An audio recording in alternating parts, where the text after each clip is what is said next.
Assalamualaikum warahmatullahi wabarakatuh. Pada pertemuan kali ini kita akan membahas kelompok-kelompok sosial atau macam-macam dari kelompok sosial. Masih sama seperti pertemuan yang kemarin. Macam-macam kelompok sosial. Ada berbagai jenis kelompok tergantung pada komposisi permanen, fluiditas batas, dan kriteria keanggotaan. Anda dilahirkan ke dalam beberapa kelompok, misalnya keluarga atau ras. Di kelompok lain, Anda mungkin akan lahir ke dalam kelompok, tetapi keanggotaannya juga tergantung pada aktivitas Anda dan komitmen pribadi. Banyak kelompok dibentuk untuk menyelesaikan beberapa tugas. Anggota kelompok bekerja sama sebagai sebuah tim.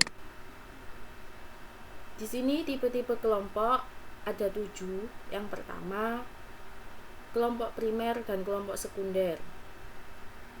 Kemudian yang kedua ada in-group dan out-group. Yang ketiga paguyuban dan patembayan. Yang keempat ada grup formal dan non-formal. Yang kelima membership group dan reference group. Yang keenam kelompok okupasional dan volunteer. Dan yang terakhir ada kelompok semu dan kelompok nyata. Untuk primer group dan sekunder group atau kelompok primer dan sekunder, kemudian in group dan out group, paguyuban dan patembayan, ini sudah kita bahas pada pertemuan kemarin. Sekarang kita akan membahas yang belum kita bahas. Yang pertama ini grup formal.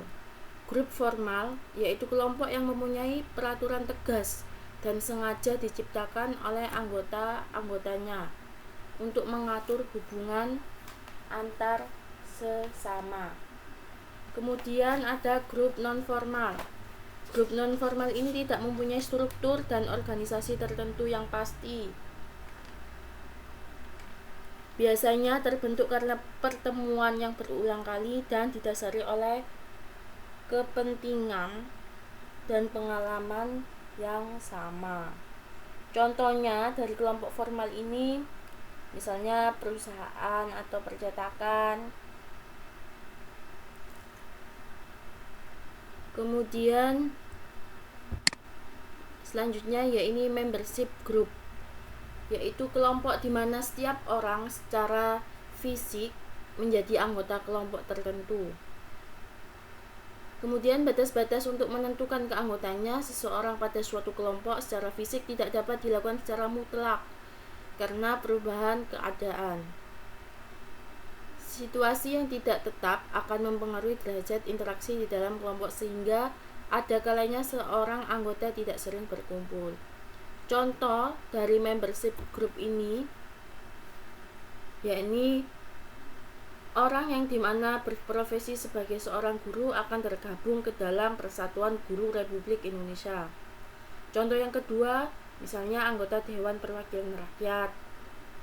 Kemudian bisa saja juga kelompok masyarakat yang memiliki suku yang sama di antara yang satu seperti masyarakat Jawa, Sunda, Batak, Minang, dan lain sebagainya.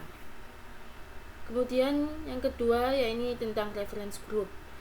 Maksudnya ini yaitu kelompok sosial yang menjadi acuan bagi seseorang, bukan anggota kelompok tersebut untuk membentuk pribadi dan perilakunya. Seseorang yang bukan anggota kelompok sosial bersangkutan mengidentifikasi dirinya dengan kelompok tadi.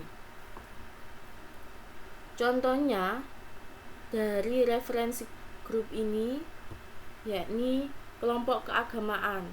Kenapa kelompok keagamaan? Karena agama seseorang ini berbeda-beda. Ada yang Islam, Kristen, Hindu, Buddha.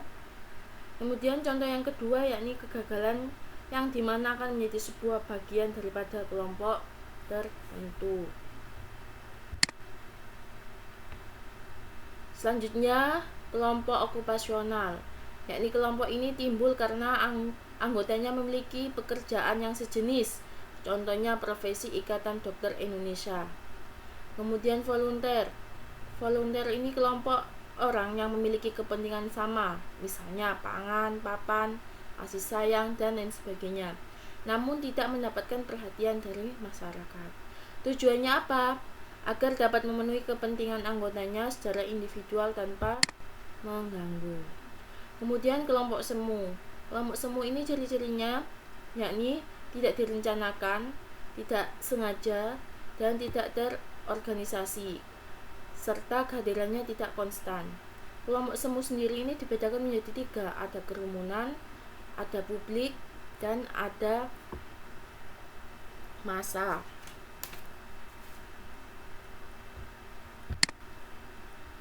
Kerumunan yakni merupakan sekelompok individu yang berkumpul secara kebetulan di suatu tempat pada waktu yang bersamaan. Sedangkan massa ini diartikan sebagai keseluruhan dari kerumunan sosial tersebut. Dan yang terakhir yakni publik. Publik merupakan kelompok yang bukan merupakan kesatuan. Interaksinya berlangsung melalui alat-alat komunikasi dan tidak langgeng. Contohnya, pembicaraan pribadi yang berantai, desa-desa atau gosip, surat kabar, radio, televisi, film, dan lain sebagainya. Kemudian yang terakhir yakni kelompok nyata. Kehadirannya ini selalu konstan atau tetap dan dibentuk secara terorganisasi untuk kepentingan tertentu. Kelompok nyata ini kebalikannya dari kelompok semu tadi. Untuk kelompok nyata, bentuk-bentuknya ada 4, ada kelompok statistik, kelompok kemasyarakatan, kelompok sosial, dan kelompok asosiasi. Sekian untuk materi hari ini. Saya akhiri. Wassalamualaikum warahmatullahi wabarakatuh.